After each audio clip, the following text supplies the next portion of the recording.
Fernanda Valério, eu tenho 36 anos, eu sou uma pessoa não binária, os meus pronomes são ela, ele ou ele. Eu sou uma pessoa de axé, uma pessoa de terreiro, é, até por isso eu peço licença, peço a Goa Exu, licença aos meus ancestrais, aos meus guias, para fazer essa narrativa. Essa é a minha narrativa de retomada ancestral, que é uma narrativa que é atravessada por diásporas, por falácias da branquitude, da colonialidade, e fortalecida por estratégias e tecnologias de resistências. Eu atualmente moro na cidade de Aracaju, em Sergipe, mas eu nasci na cidade de São Bernardo do Campo, em São Paulo. Eu fui criada aqui em Aracaju e depois de adulta eu voltei a morar em São Paulo, morei por 10 anos lá e agora, depois desses 10 anos, retornei a morar em Aracaju e agora já moro aqui de novo há 8 anos. Então, a minha vida foi marcada por essa por essa transição entre esses dois lugares, né? Entre esses dois pontos de Pindorama ocupado. A minha família é uma família diaspórica. Eu nasci em São Bernardo do Campo, mas a minha mãe e meu pai não nasceram nessa cidade, eles nasceram no interior de São Paulo. A minha mãe nasceu na cidade de Presidente Prudente. Aliás, meu pai nasceu na cidade de Presidente Prudente, minha mãe nasceu na cidade de Presidente Epitácio, que já é na divisa com Mato Grosso do Sul, nas margens de uma represa, se não me engano, do Rio Paraná. E ela nasceu no meio rural, assim, né? E na minha família, uma narrativa assim muito presente é as pessoas falarem que são netos de índio. E isso é algo que é usado para se referir para as pessoas da minha família, que eu já ouvi, né? De pessoas da geração da minha mãe até de geração da minha filha. Você é neto de índio. E o questionamento que eu faço é assim, né? Qual é o que separa, né? Qual é a separação entre ser neto de índio e ser indígena de verdade, né? Aí tem sempre esse questionamento, né? O, Porque eu acho que quando a gente afirma a nossa identidade, pela minha experiência nessa minha trajetória de retomada ancestral, toda vez que a gente reafirma a nossa identidade como indígena, tem alguém para questionar, alguém chega questionando. E eu acho que essa identidade que meus parentes assumiram, as pessoas da minha família assumiram como eu sou neto de índio, para mostrar a trajetória, né, que a gente passou, que é essa trajetória atravessada por diásporas, por deslocamentos forçados ou deslocamentos para procurar buscar uma vida melhor, né? E essa separação do território, nosso território original, que eu desconheço porque a gente não tem nenhum contato com qual seria esse território original, porque é, a nossa ancestral, a minha tataravó, ela é uma dessas mulheres que sofreram essa narrativa que a gente encontra tão comumente, né, em outras famílias, em várias famílias do Brasil, que é que ela foi pegando laço e, enfim, né, ela foi sequestrada do território dela e foi levada para a fazenda do meu tataravô onde ela teve os filhos, né, do meu tataravô.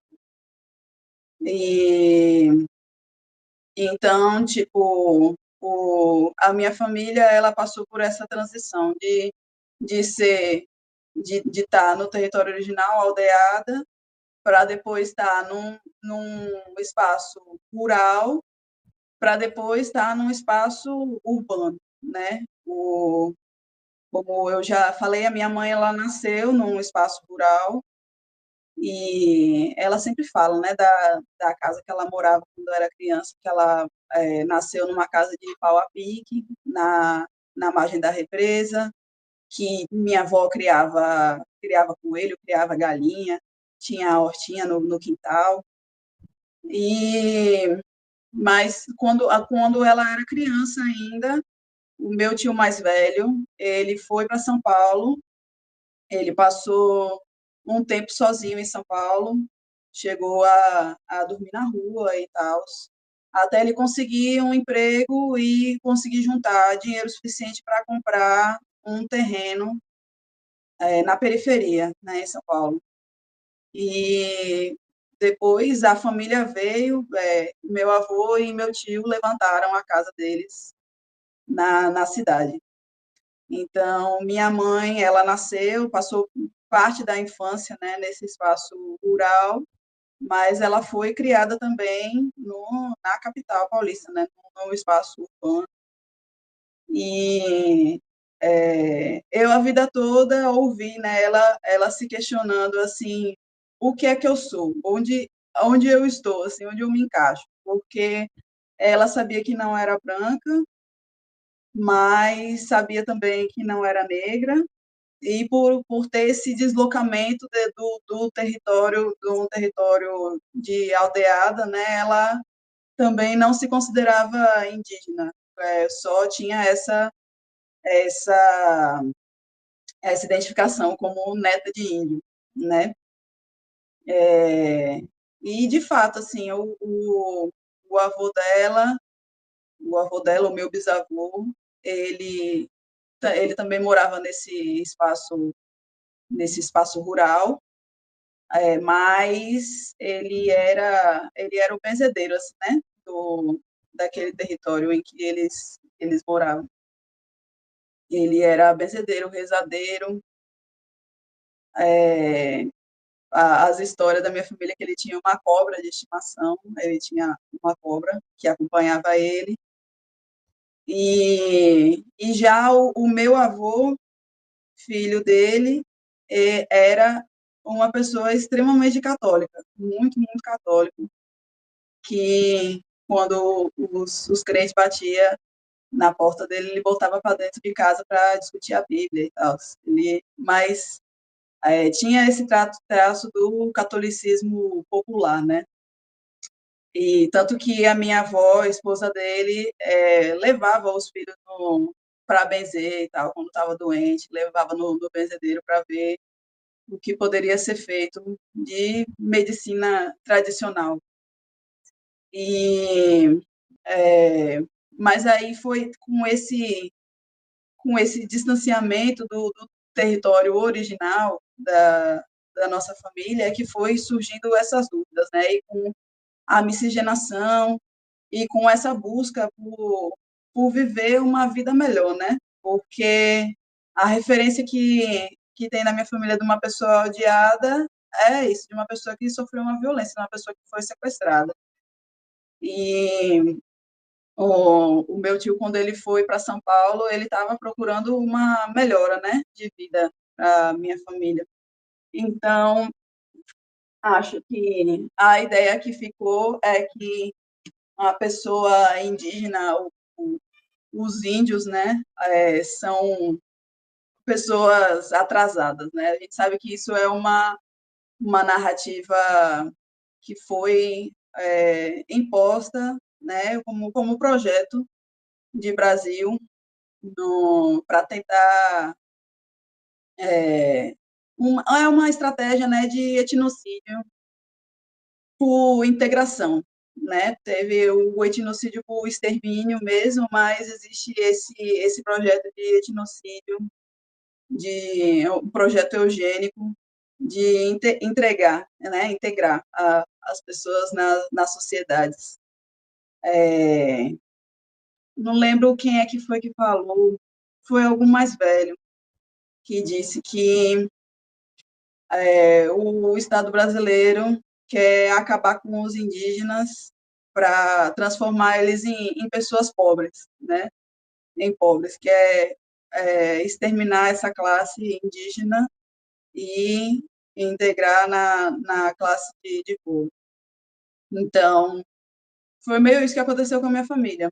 E aí a luta foi para sair dessa pobreza, né? A luta que a geração da minha mãe, a minha mãe e os irmãos dela enfrentaram foi essa, de sair da pobreza e procurar uma vida melhor.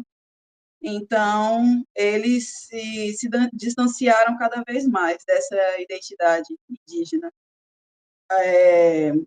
Acho que boa parte da minha família, dessa geração, da geração da minha mãe, acabou recebendo um chamado da espiritualidade, e mas talvez, eu não sei por que motivo, talvez não tenha encontrado o caminho, talvez seja por causa ainda desse projeto, mas eles acabaram indo para o kardecismo, né, para o espiritismo.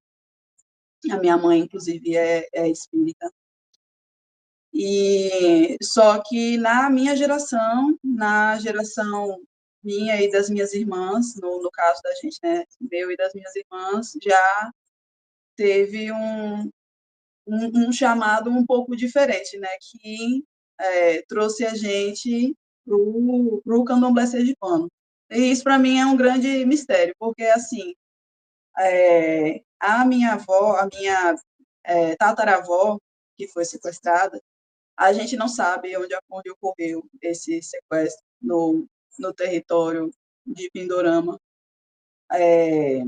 porque o meu avô, a gente sabe que o meu avô, ele nasceu no norte de Minas, na divisa de Minas com a Bahia. E depois ele migrou também para Presidente Epitácio, né, no estado de São Paulo. Então, assim, muitas diásporas que impedem a gente de saber onde é esse território original nosso.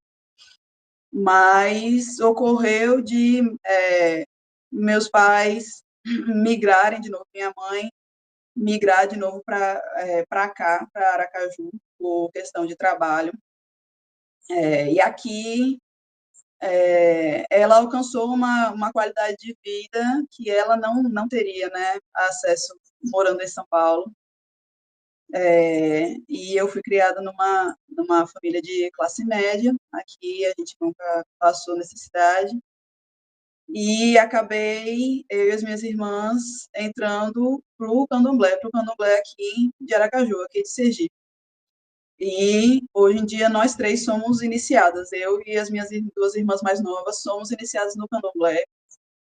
Eu tenho um cargo na minha casa de candomblé, de mãe criadeira. Então, tipo, eu só a minha questão assim de retomada, que era algo que eu já vinha tomando consciência na época que eu estava morando em São Paulo, quando eu já era adulta, né? Era algo que eu sabia que eu precisava buscar, porque por ocupar assim esse não lugar, né? De como eu já ouvi algumas pessoas aqui falando, de não ser branca o suficiente, né, para alguns espaços. Tipo, apesar de em alguns espaços eu ter passabilidade branca, em outros espaços isso não se aplicava, principalmente quando eu estava morando em São Paulo. E às vezes, tipo, lá eu tinha um tratamento assim, às vezes exotificante, né? De porque você é tão tropical, exótico, é umas coisas assim, né? E isso dava um nó na minha cabeça, porque, tipo, é um tratamento que as pessoas lá dão para pessoas nordestinas, né? Mas eu não sou nordestina. Eu nasci em São Paulo. Eu nasci em São Bernardo do Campo. E os meus pais nasceram em São Paulo também.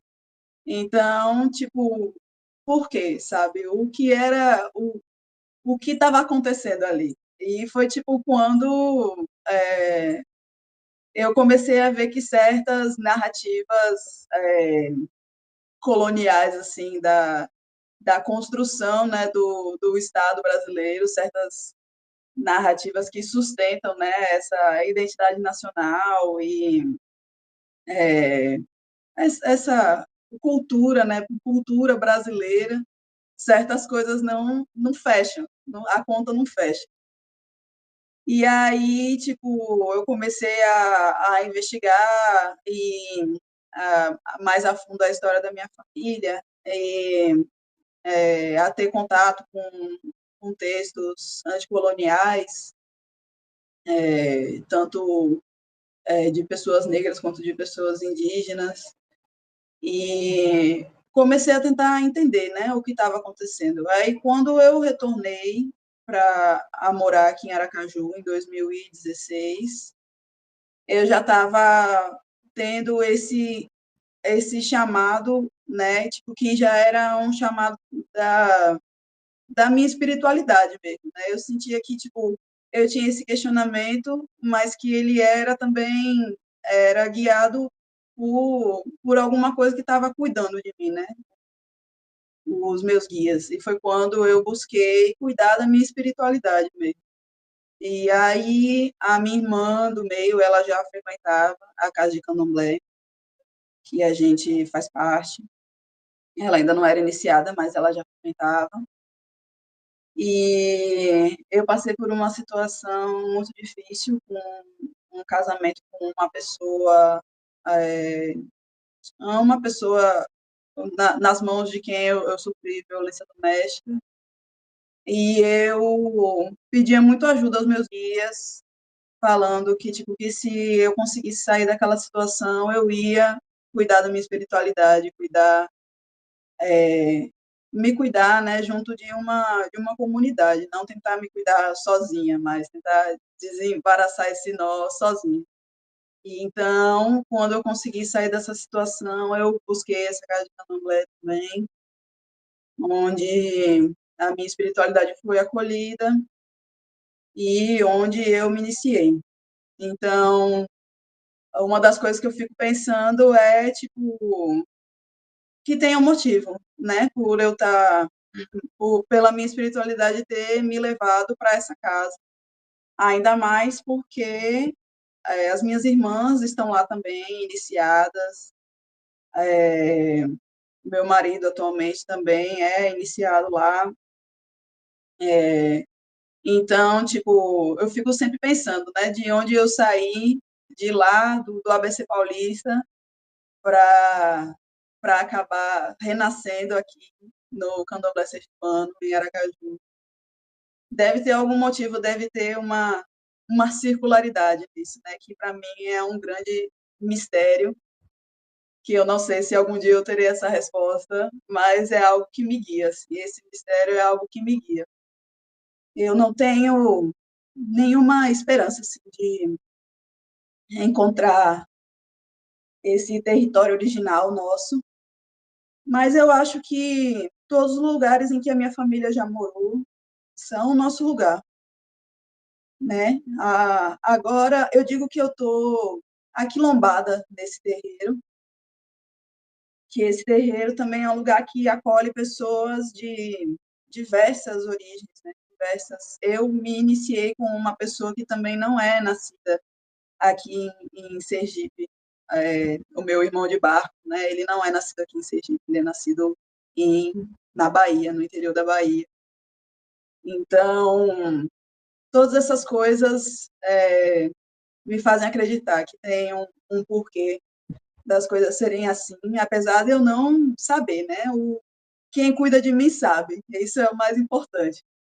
Os meus guias, a minha ancestralidade sabem para onde estão me levando, então eu confio.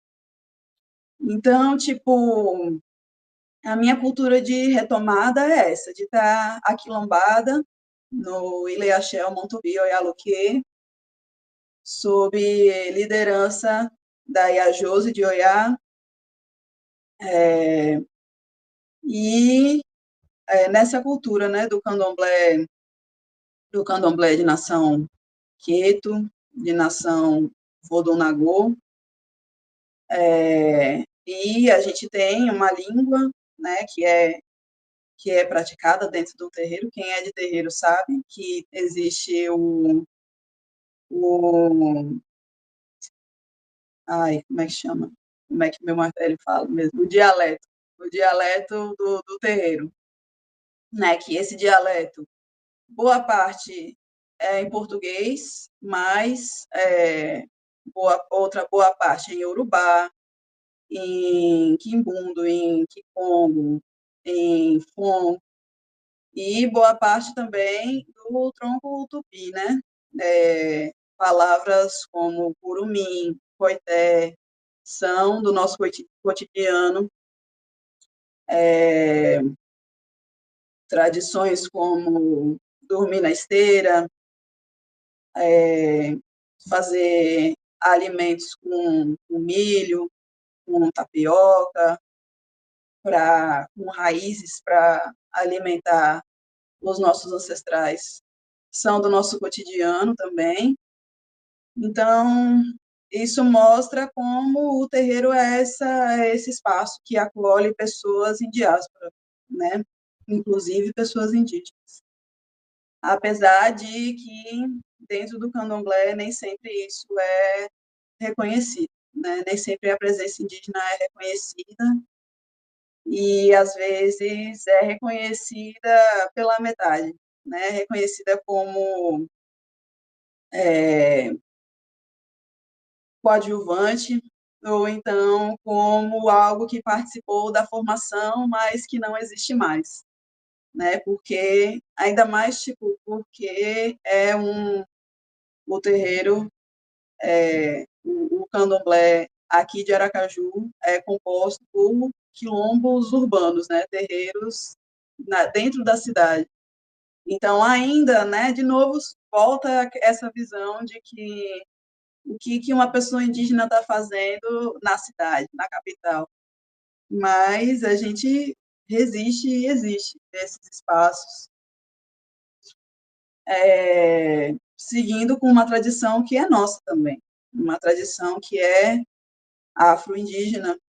Dentro do candomblé são cultuados caboclos, que são os nossos ancestrais indígenas, e são cultuados também outras entidades que não têm origem africana, né, que são desse território, como, por exemplo, os Exus guardiões, Exu, os Exus guardiões pombagiras, né, que são nossos guardiões que estão mais próximos da gente, que a gente ouve muitas narrativas sobre esses Exus guardiões, que sobre serem pessoas escravizadas, sobre serem pessoas negras, mas também existem narrativas, existem pistas de que possam ter sido também pessoas indígenas, né? Eu acho mais possível que sejam guardiões de origem indígena do que guardiões de origem branca, como às vezes a gente ouve, né, em alguns espaços de axé mais embranquecidos. Mas eu creio que nas cantigas e nas histórias tenham indícios de que tenham sido pessoas indígenas que hoje em dia guardam pela gente, né? Como, por exemplo, um exemplo bem conhecido de Zé Pilintra, que é um guardião que era um mestre juremeiro e que depois migrou, né, para a cidade, e na cidade virou malandro. né? Principalmente a trajetória mais conhecida de Zé Pilintra é das Alagoas para o Rio de Janeiro, né? Para os Arcos da Lapa, para a Malandragem. Então, nessas histórias e nas cantigas dessas entidades ficam evidentes estratégias de sobrevivência dos nossos antepassados, dos nossos ancestrais. A mesma coisa também dos caboclos boiadeiros, né? Que nas histórias também mostram, nas histórias e nas cantigas também aparecem essas estratégias de sobrevivência de pessoas indígenas num espaço rural, né? Trabalhando como boiadeiros. Então, tudo isso, essas narrativas é o que influencia a minha história de retomada, né? E eu acho que, mesmo antes de ter contato com o candomblé, ficava evidente para mim essas estratégias de sobrevivência e resistência num espaço fora da aldeia, na minha própria família, né? Hoje em dia, eu sou artista multimídia, trabalho com artes visuais, mas também com arte multimídia, também com discotecagem, com mixagem, e todo o fazer artístico, assim, é, é, o meu fazer artístico é autodidata, e, na verdade, a minha primeira professora de artes assim, foi a minha mãe. Minha mãe que me ensinou a desenhar, que me ensinou a pegar um material, né, fazer uma ilustração, assim, pegar e fazer um quadriculado no papel para fazer uma reprodução, que me ensinou, minha mãe pegava os discos emprestados dos amigos dela e fazia, e gravava em fita, né, então, às vezes misturava vários discos numa fita só, então fazia as mixtapes dela em fita mesmo. E tem uma frase da minha mãe, que é famosa assim, na minha família, que é assim, dela ver alguma coisa e falar, isso aí não deve ser tão difícil de fazer. Então, tipo, dela ver algo que às vezes talvez não fosse tão acessível assim em questão de preço, mas ela já traçar uma estratégia de como construir aquilo, né? Então, tipo, quando eu era criança eu vi ela estampando camiseta também, fazendo, costurando, né? Minha mãe, ela faz crochê, eu estou vestindo uma blusa de crochê que foi ela que fez.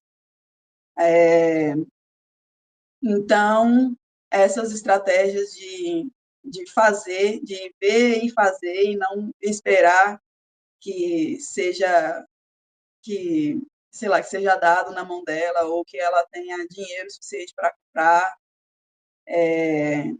são estratégias de fazeres que eu acho que faz parte assim, desses modos de resistência, né? A tecnologia de resistência, de não esperar que algo seja dado para a gente, porque não vai ser, né? Da gente ver e fazer, e ir atrás e fazer do nosso jeito. E isso coloca a nossa marca, né, nas coisas. E também, tipo, retoma para a gente algo que foi tirado da gente, né, através dessas estratégias. Então, é isso. Eu acho que a minha narrativa foi bem, bem sucinta, assim, em tudo que eu falei até agora. E acho que já posso encerrar por aqui. Obrigada por me ouvirem, obrigado por esse espaço. E agradeço aos meus ancestrais e à minha espiritualidade por ter me guiado até aqui. e fazer parte dessa articulação que é muito importante. Obrigada.